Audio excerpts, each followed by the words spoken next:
Hello. So today I wanted to go ahead and do the walkthrough, make sure that I can go through and kind of explain the kind of feel that we're going for the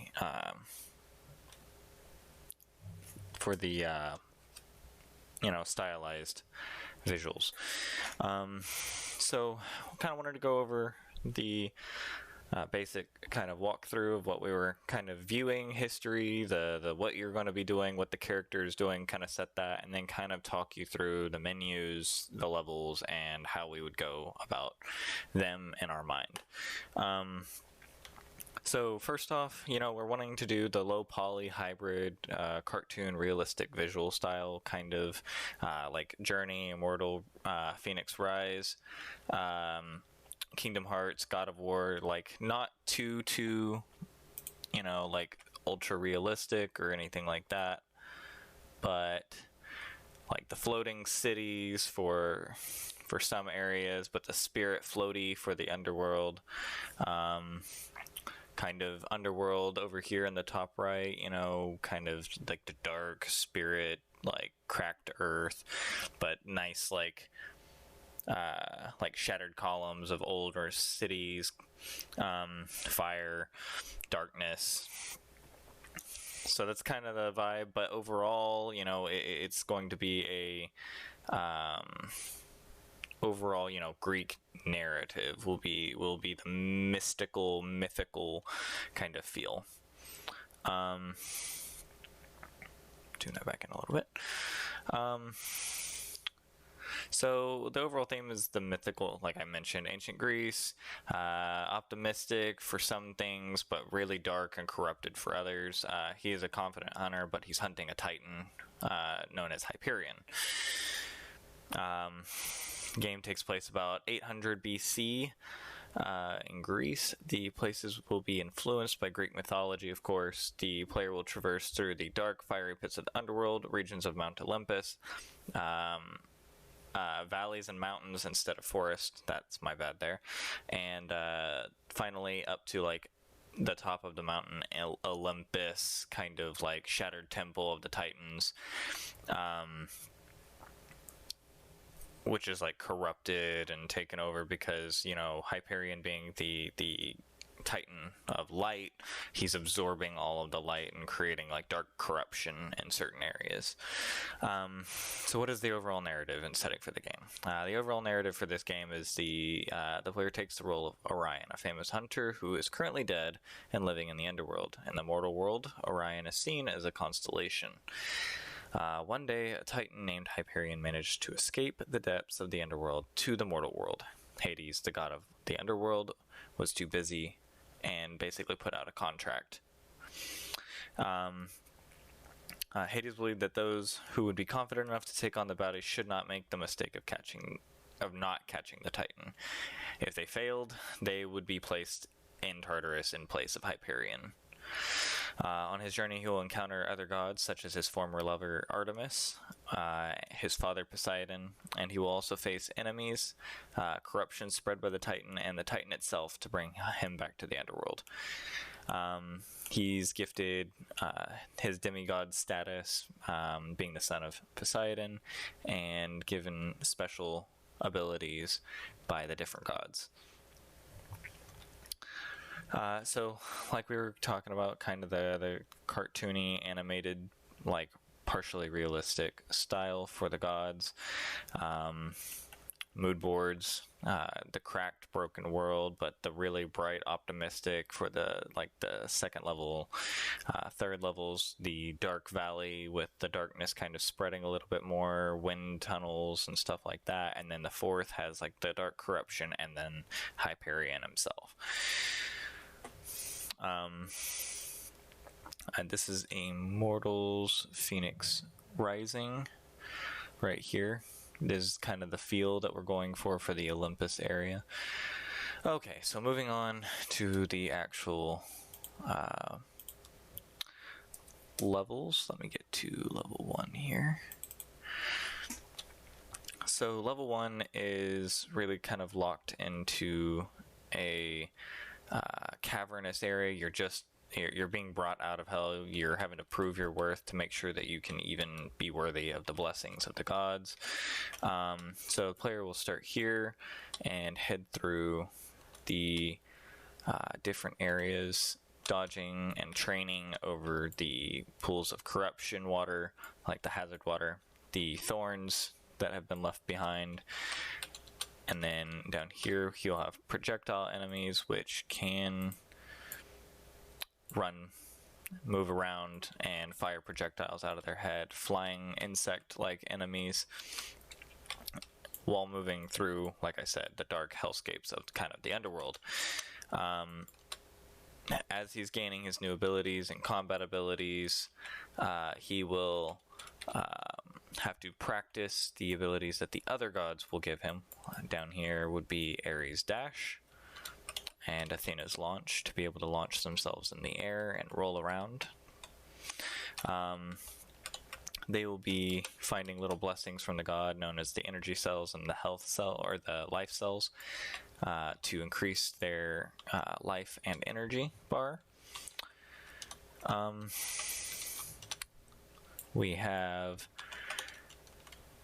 the shield enemies and the shield ability that will be down here, which is the gift from Poseidon to protect his son a little bit more, give him more of an advantage. As the player is progressing, this is supposed to get lighter and lighter until at the very end of the tunnel there will be a gateway that will be shining light, as he's proven himself through this trial to be able to head back up into the world.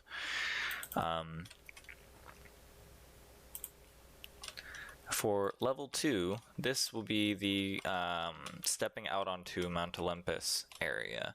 The gods, are willing to give him, gifts of their divinity, and which are these right here, and finding new abilities and weapons along the way.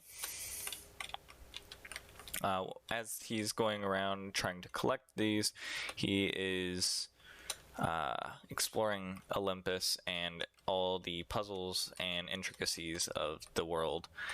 This is the very airy, this is the further training from the other gods, proving to them why he should deserve their blessings, which would be of Hermes, Artemis, and you've already collected the one from Poseidon. There is another chance at some point that he will come across Kronos, who has his own designs in this and is willing to give Orion his blessing, because he doesn't want to see Hyperion escape himself. He's a selfish titan. So you will be able to also collect the Kronos to slow down time. So as you collect these blessings, you will head through these different traps and abilities with the moving platforms and the rotating bridge rotating bridge movements and unlocking doors. More life cells to get stronger and have more of your energy being able to be used for the different abilities, and collecting currency as just a collectible. When we move on to level 3, this is where you are starting to go through the darker valleys following behind the corruption of Hyperion.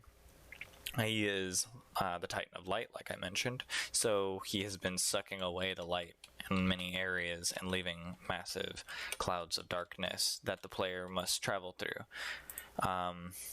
Give you an example of what this does. As you can see, the enemies here are lights themselves, and the players, if they stay in the darkness too long, are completely corrupted. Well, if this enemy would not attack me, and the game kills you. So this is the power of Kronos, or not Kronos, Hyperion. Jesus, I'm so sorry. And so you'll be traveling through this area and having to travel through the valleys of corruption and the corrupted waters, lasers, which are the dark auras that he leaves behind. And you will have to use your glide ability from Hermes so that you can cross these gaps and make sure that you can actually get through. The player is tested further with their movement abilities, jumping off walls, using the Athena launch, the Hermes or the Ares dash, their shield abilities to get through certain areas that they may not normally be able to get through. Over here, we have projectile enemies, which would be the worms shooting little lasers or projectiles at the player as they're having to maneuver through the wind tunnels. And then finally, the player will have to reach through the dark areas to leave the final area into the fourth corrupted zone, where they will come across less of the actual darkness, but more enemies, where they will have to really stock up on energies, pick up their final abilities, and travel across the large gaps that Hyperion has left behind. As they fall into the Valley of his Darkness, where he walked and left behind, there's swarms of enemies down here that he will have to fight through to get to find his way back to where the platforms reach to make the jump again. As he progresses, he faces off having to use the slowdown time ability from Kronos and pass these trampling traps right here before finally leading into the final boss fight, where he is chased by Hyperion through the spike-filled trap hallway to the final boss room, where he will have to defeat him. So that is how we were feeling for this one. This is the corrupted, fully corrupted, dark, shattered realm at the top of a mountain. It's the Titan temple or whatever, where he's trying to take over. And so this is like the final stretch. This is the worst, darkest zone that we're going to have, other than the underworld.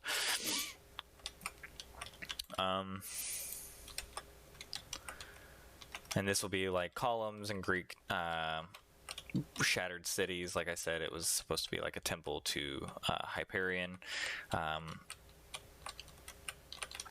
And so this is the final area for that. But I do have one other thing that I need to mention and show. This will be for later on, but I wanted to go ahead and... Oh, that's not the right one. I do apologize. I meant standalone. Is the menu, just for whenever we got around to it, and wanted to introduce the kind of style that we were going for the menu and how the buttons were kind of wanting to be felt. We are leaving a lot of creative freedom for that, and that would be when this opens. I do apologize. My computer has been very slow.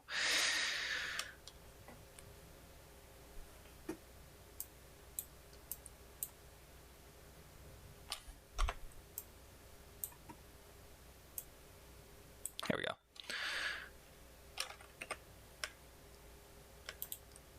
So from the main menu, as you can see, we are going with kind of the galaxy thing because, Orion was put up into the stars.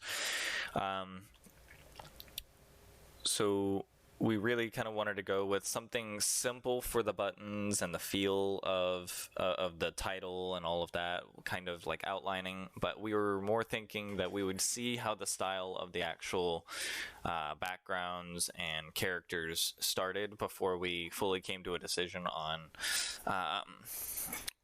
what we wanted to do for the menu and the buttons.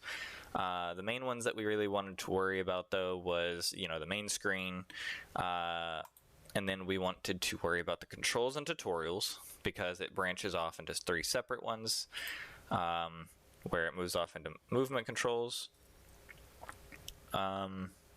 which when clicked on will play a small video of the ability being used and how it is used with a small description. This seems to be a little bit off, so I will have to fix that. That is my apologies as well. And they can go through and they can check all of these out. And then if they want to look ahead, like if they missed something on one of the tutorials or one of the abilities that they found, then they can go through the controls menu and actually see the ability being used, like the shield. You can see that it was very low health and he ran through the thorns. So we're wanting these to be different, abilities that the gods have gathered. So we're kind of wanting to go with the mystical kind of feel for the menus. For the abilities and movement would just be very simple, but the divinations pages for each of these would be kind of more of a special one. We were thinking something still simple to go with the galaxy theme, not too much, but maybe more of a personalized feel for like the actual divination screen, or maybe not even 100% sure on that. Like I said, we will have to make a full decision on that, but we were kind of wanting like a not personalized character per se, but just design wise, like Cronus's would be more like purplish metallic kind of feeling, or like kind of with the purple backgrounding kind of feel, like when using the slow time ability, the edge of the screen gets to be this purplish hue and everything slows down. So having that would be like just an idea for that. And then Artemis is healing, and so something green, and or Hermes, his more of the orange and speed, and so just different things going with the different gods, just as the specialty screen. But overall, we're going to just leave that for later discussion in the week 2 UI stuff, but just thought I would go ahead and mention it ahead of time. Okay, I think that'll be it. Sorry for the long video.